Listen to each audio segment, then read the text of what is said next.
O Nossa Língua Portuguesa está começando. No programa de hoje eu converso com Eugênia Melo e Castro, filha de poetas, cantora, grande cantora portuguesa, grande divulgadora da música brasileira em Portugal e no mundo todo. A conversa com ela é sobre muita coisa importante em relação a tudo isso. Não saia daí, eu volto já já. Língua portuguesa, nossa língua portuguesa, nossa língua, nossa língua, nossa língua portuguesa. Nossa língua. Nossa língua portuguesa. Nossa língua portuguesa, nossa língua. Nossa língua, nossa língua portuguesa. Nossa língua, nossa língua, nossa língua portuguesa. Nossa língua, nossa língua. Eugênia Melo e Castro, você deve ter percebido que eu fiz um esforço aqui para dizer Eugênia. E não Eugênia. E não né? Eugênia. O seu nome se escreve com acento agudo. Agudo. Todas as pessoas em Portugal, Eugénia, se escrevem com acento agudo. Essa história do acento circunflexo não existe no meu nome. Em Portugal, não é? Portugal. Eu vim descobrir isso aqui no Brasil. É uma das muitas coisas que eu vim descobrir no Brasil. Aliás, por falar em descobrir o Brasil, talvez a coisa tenha começado de um certo modo com o seu encontro com o grande músico brasileiro Wagner Tiso. Que história é essa que aconteceu? É verdade, porque é assim, tudo isto começou com uma grande brincadeira. Eu era adolescente, a música brasileira começou a ser bastante divulgada. Pelo menos o meu pai vinha muitas vezes ao Brasil e levávamos discos de todo o mundo. Os movimentos estavam a começar aqui, o Clube da Esquina, o Tropical, e enfim, a Bossa Nova. Tudo isso, e o meu pai ia-me levando tudo. E eu ouvia aquelas coisas, eu queria cantar. E eu entendia, era em português, era uma coisa que eu gostava, era de entender as letras maravilhosas que chegavam. E eu comecei a pensar, não, eu quero cantar, mas quero este som. Que era uma coisa que não se fazia em Portugal, era uma coisa mais só violão e voz, uma coisa mais tradicional, então mais folclórica. Eu pensei, não, eu quero isto. E pensei, bom, eu vou... Quem está por trás do Milton Nascimento? É o Wagner Tiso. E nem pensei duas vezes. Apanhei um avião, em janeiro de 1980, apanhei um avião dia 6 de janeiro. E lá vim eu, não conhecia ninguém. Nada. Não, eu tinha conhecido Caetano um ano antes, que ele tinha de fazer uns espetáculos lá, mas em turma, aquela época em que o Caetano andava em turma e aquelas confusões, e, enfim. Mas era muito divertido. E eu era fascinada, queria realmente. Então entrei em estúdio lá em Portugal, fiz uma maquete de violão e voz, e vim, peguei naquilo e vim. E não consegui o endereço do Wagner Tiso, como é óbvio, aterrei no Rio de Janeiro, numas casas de umas pessoas que me tinham dito, na Gávea, aquelas coisas. Aí fui até a casa do Wagner. Não, plantei-me à porta da gravadora dele, que era a Ariola na época, também era na Gávea, no Rio, e ali fiquei, à espera que eu conseguir ver quem é que me dava o endereço do Wagner. Até que consegui, não é? Porque eu também não sou estúpida, não é? Consegui. E lá fui. Aí fui, peguei o ônibus, foi a única vez na minha vida que eu andei de ônibus no Brasil. No Brasil, naqueles ônibus do Rio de Janeiro. Foi essa vez, no Humaitá, que para mim eu pensava assim, Humaitá, o que é que será isso? Será um bairro, será uma cidade, será uma rua? Porque era a mesma coisa que o Leblon, para mim. O que é que seria essa coisa, aquela música do Tom e do Chico, andar pela praia até o Leblon? Eu dizia, até o Leblon, que será o que raios será o Leblon? Porque são palavras que eram muito diferentes. Tudo isso estava na minha curiosidade. E lá fui eu. Eu bati à porta, trus, atendeu o Wagner. Pois não, eu disse, bom, eu sou cantora, sou portuguesa, e vim e queria gravar um disco. Eu disse, mas como? Eu cheguei anteontem e tal, e quero gravar. Aí entrei, estávamos a conversar, e de repente eu vi um choro de uma criança. Ai, peço desculpa, é que eu acabei... Eu e a minha mulher tivemos agora uma filha e a minha mulher, a Gisele, está um pouco preocupada ali, dando banho e tal, à Joana. E eu já tinha nessa altura uma filha com quase 1 ano. Eu disse, não, mas qual é o problema? Eu não estou sabendo dar banho à Joana, que era pequenininha, tinha dias. Disse, mas não tem problema, arregacei as mangas, entrei e ensinei a Gisele a dar banho. Olha, põe a cabeça aqui, segura firme com o braço, água aqui, não sei. Foi assim. Nasceu uma grande história a relação com o Wagner Tiso e com a família Tiso e com a música brasileira. Eu deixei a fita em cima da mesa, combinámos a gravação. Eu disse, olha, não há grana. Eu só vou gravar se tu vieres gravar comigo, porque eu não sou ninguém em Portugal. Eu só faço coros e coisas assim, acompanhamento. Então, só se tu vieres gravar comigo em Portugal, eu só tenho a passagem, a estadia fica na minha casa e temos 8 dias de estúdio para gravar um álbum. Na altura era um LP, eram 12 canções. Ele disse, tudo bem, não tem problema. Disse, bom, mas não está aqui a fita para você me ouvir cantar. Eu disse, não, você pode levar a fita que eu vou perder a fita. E quem entra na minha casa dessa maneira, de certeza que canta bem, que não veio aqui à toa. Puxa vida. São 20 anos, estamos a fazer 20 anos de carreira. Já gravámos 12 discos. Isso é impressionante, não né? é? É impressionante.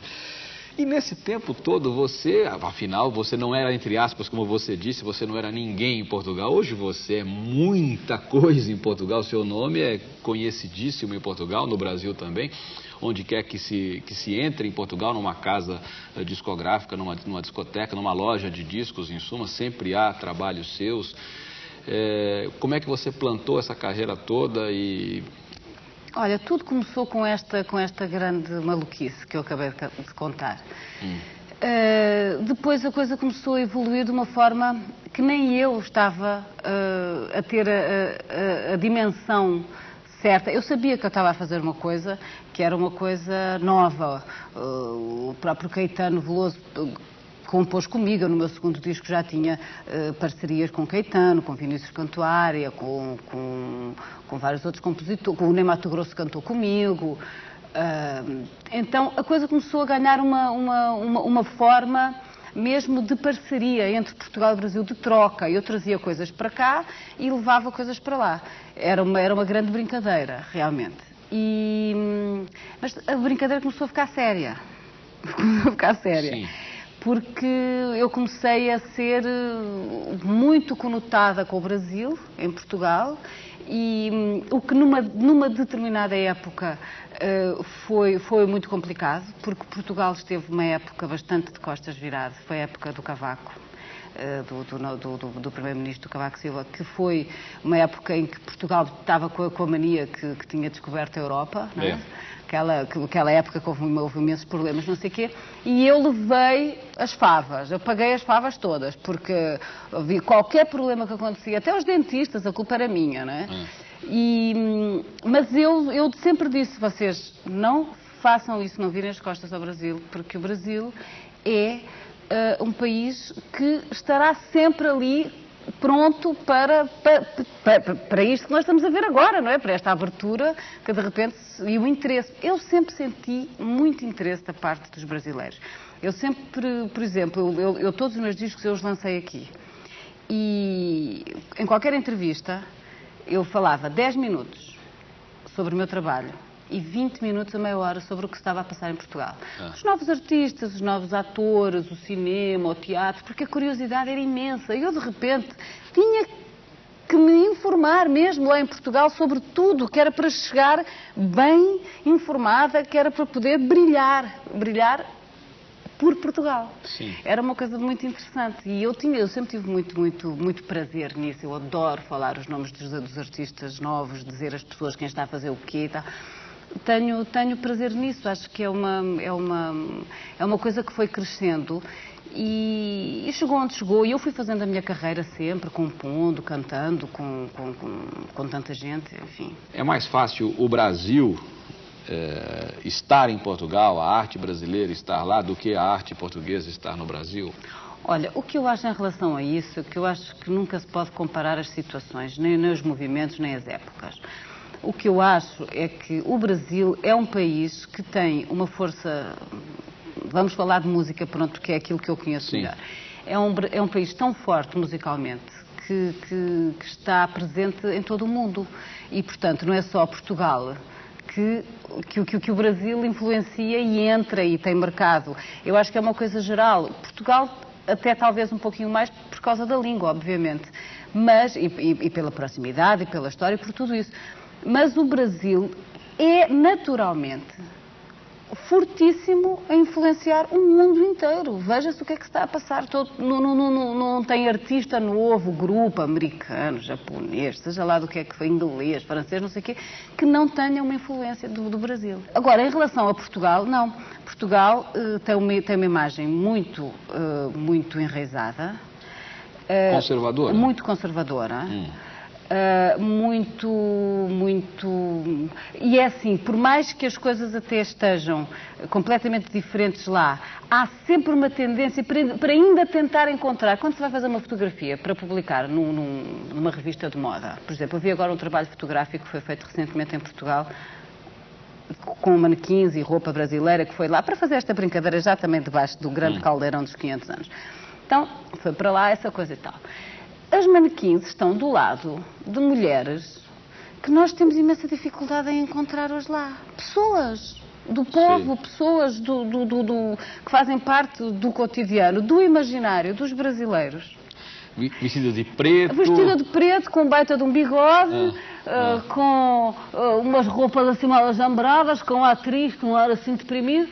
E uma coisa olhando assim para sinistra, o mar, olhando, né? assim, com ar, não sei o quê. Que levou todo mundo. Que, tudo bem, mas é muito difícil para nós hoje em dia encontrar isso. Mas e os fotógrafos que vão daqui e as pessoas que querem fazer uma coisa que tem a ver com Portugal mostram os restaurantes novos, a onda nova, não sei o quê, mas têm que mostrar também aquilo que para nós já é uma coisa que temos imensa dificuldade em encontrar. E isso eu acho que é um pouco...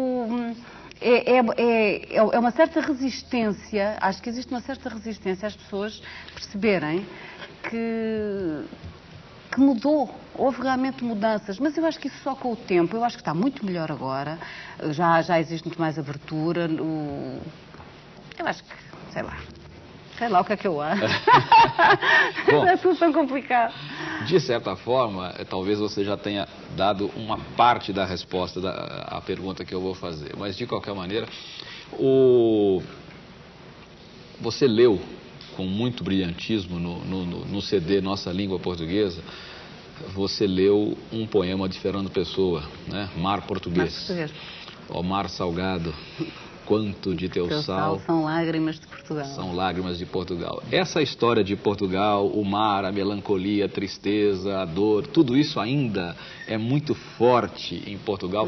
Fernando Pessoa, a sombra dele, tudo isso ainda é forte demais na alma portuguesa, ou também isso já está a mudar, como se diz em Portugal? Não, eu acho que a tristeza e a melancolia são características, de facto, dos portugueses. Mas eu tenho uma teoria para essa, que é uma teoria minha de muito mais pessoas, mas enfim, que é o seguinte: eu acho que quando se está entalado entre o mar e Espanha, Portugal, vai-se fazer o quê? Não é? Tem que se partir para o mar. Navegar é preciso, viver não é preciso. Navegar é preciso, viver não é preciso.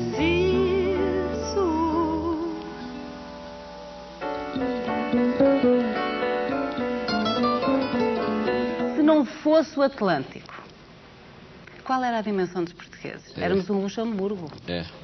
Se os portugueses estivessem enfiados no meio da Europa desse tamanhinho, não eram quem tinham sido. Nós éramos um país nómada, um povo nómada, que chegou a uma certa altura e não podia continuar a andar porque só tinha mar. Daí os argonautas, vamos embora, seja o que for. Isso é uma maravilha, né? Essa tese é maravilhosa. E eu acredito que é isso. Eu acredito que é isso, essa necessidade de ir em frente, de descobrir novas coisas. Não era nem tanto pelo espírito comercial, porque esse existiu muito forte e veio depois. Mas o primeiro foi o sufoco. Vamos. E por falar em Atlântico, você... tem aqui na casa, aqui na querida TV Cultura, você é uma das pessoas que participam do Atlântico, a direção é sua. Queria que você falasse um pouquinho desse projeto. Olha, eu acho que este projeto Atlântico, que aliás aqui se chama Projeto Atlântico, em Portugal era só Atlântico, nasceu da continuidade da minha experiência pessoal.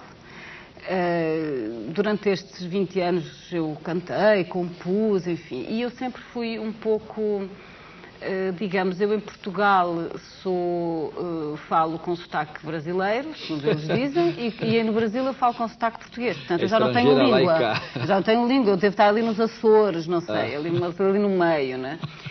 E eu pensei sempre que estava na hora de tirar um pouco este fardo, um bocado pesado, de cima de mim. Embora tenha havido outros artistas que, independentemente deste programa, se tenham encontrado, como, por exemplo, o Sérgio Godinho sempre compôs, sempre teve essa ligação com Chico Buarque, com Milton Nascimento, vários outros cantores, enfim, tentaram fazer aproximações, até mais na área do rock, chutes e pontapés com quem aqui, com o Barão Vermelho, acho que era. Enfim, várias tentativas que nunca deram em grandes sucessos comerciais, mas que eram pequenos grãos de areia, não é? Que isso é sempre importante ir plantando, ir fazendo, mesmo que não seja um grande fenómeno de vendas ou e tal, mas as coisas depois acabam por entrar numa história, que depois faz um grande bolo.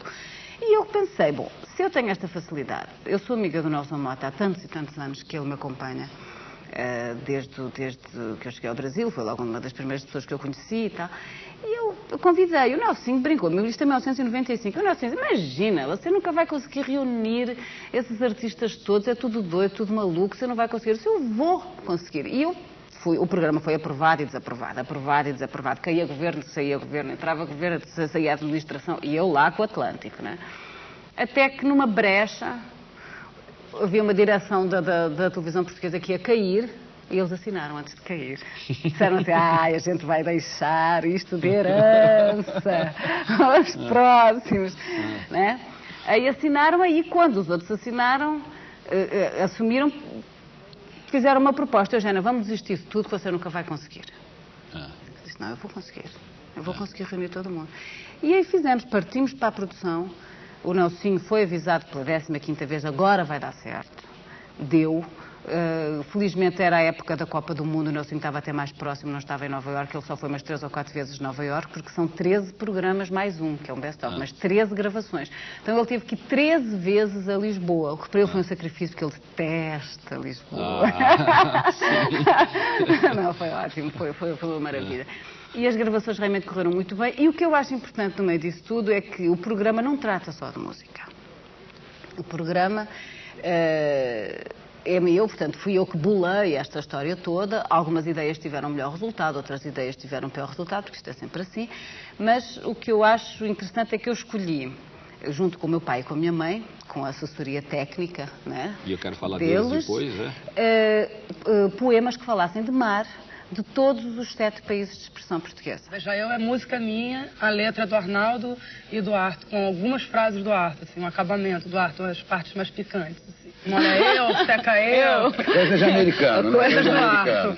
O resto é do Arnaldo, inspirado na filha. O Arnaldo dele. É muito educado para isso. Era isso que eu ia perguntar, tem uma historinha atrás dessa música. Não, a história é que, assim, na verdade é uma liberdade poética que ele fala, veja eu, que é um erro, por exemplo. Inspirado na filha dele, que era pequenininha, que ficava, pega eu, veja eu, entendeu? Pra ele, e ele fez isso porque o sentimento do amor tem um lado muito infantil mesmo, né? Uma intimidade de um casal, se você for ver, chega a ser constrangedora, assim, a intimidade que rola, entendeu? E ele se inspirou nisso e assumiu isso na letra da música. Agora,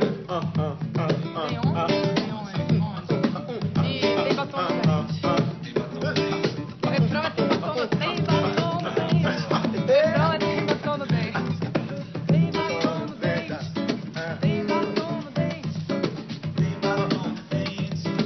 tem batom no dente. E é isso que temos, é o que temos. Há um mar imaginário aberto em cada página. Qual é esse país onde tudo existe e não existe? Qual é esse país de onde chega este perfume, este sabor a alga e despedida, esta lágrima só de o pensar e de o sentir? Há um brilho súbito de estrela e bússola, uma agulha magnética no pulso, um mar por dentro, um mar de dentro, um mar no pensamento. Então eu bolei essa história de introduzir poesia e introduzir algumas pessoas importantes em Portugal, e algumas também brasileiras, mas como estava a ser gravada em Portugal era mais fácil termos acesso às pessoas intelectuais, artistas, diretores de cinema, etc., que falavam sobre o que era o Atlântico para eles. Então é um programa que tem músicas que junta, que os põe a cantar juntos, muitos só se conheceram no estúdio, nasceram grandes parcerias, grandes amizades, outros não se curtiram muito, mas depois acabaram adorando. Não, teve de tudo. Teve de tudo. A gente vai continuar essa conversa já já, vamos fazer um pequeno intervalo, daqui a pouquinho a gente volta. Eu disse na abertura do programa, filha de poetas. Aliás, antes de começar a gravar, eu tinha dito aqui filha de poeta e ela me corrigiu de poetas, porque seu pai e sua mãe... É verdade, são ambos escritores. Ambos são escritores e poetas. Seu pai entrou pela poesia, digamos, mais ou menos concretista, aquela coisa... O meu pai começou... Seu pai, vamos dizer para o telespectador? É Ernesto Melo Castro, Ernesto Manuel Melo Castro. E sua mãe? Maria Alberta Menezes. Ambos são escritores desde que eu nasci, não é? É ótimo, não é? Você nasceu com eles já? Eu nasci com eles já na ativa, não é? E o meu pai tem desenvolvido um trabalho absolutamente fabuloso. Ele, nesse momento, mora aqui em São Paulo, dá aulas na USP. E, enfim, os meus pais incutiram em mim desde sempre um espírito de rigor e de busca de uma qualidade que hoje em dia a gente nunca é sempre relativo, não é? O que é a qualidade, o que não é a qualidade, mas enfim, eu sei o que é que eles queriam dizer com isso e eu também sei o que é que eu aprendi com isso. Incutiram em mim um espírito quase histérico de perfeição. E eu acho que isso, de perfeição de estética da língua, da maneira como falar a língua portuguesa, como lidar, o que ler, o saber o que é bom e o que é mau, o espírito crítico, no fundo. Mas foi muito complicado ser filha daqueles dois. Não, foi muito complicado, porque o meu espírito crítico e a minha autocrítica ficou muito mais... Porque eu não entrei em conflito com eles, eu entrei eu pactuei. E isso é muito complicado. Sua mãe escreve basicamente para crianças, para jovens? Ela especializou-se mais, ela é uma histérica da língua portuguesa. Nós em casa, ai de quem diga um erro, ou ai de quem dê um erro, porque é um problema. Ela é uma escritora fabulosa de crianças e juvenil. Mas também é uma escritora fabulosa para adultos, de poesia e prosa. Só que ela ficou ela desenvolveu mais o lado juvenil, porque ela foi presidente da RTP, dos programas juvenis e infantis durante 15 anos, depois de 25 de Abril. Ela apanhou a pós-revolução toda e comandou aquilo tudo. Então ela ficou mais conotada, digamos, com a poesia juvenil e infantil. Mas é uma escritora fantástica. Você tem alguma opinião a respeito do acordo ortográfico Brasil-Portugal? Você conhece o problema? Já chegou a discutir? O problema. O problema. Eu conheço o problema. Porque, de fato, é um problema. Um problema grave. Eu não tenho opinião nenhuma. Olha, eu já tive tantas opiniões sobre o acordo ortográfico, hoje em dia não tenho nenhuma. Acho que isso é tudo uma grande chatice. Acho que por um lado é um esquema livreiro, editorial, comercial. Por outro lado, acho que é totalmente impossível parar o processo evolutivo da língua portuguesa que se fala no Brasil.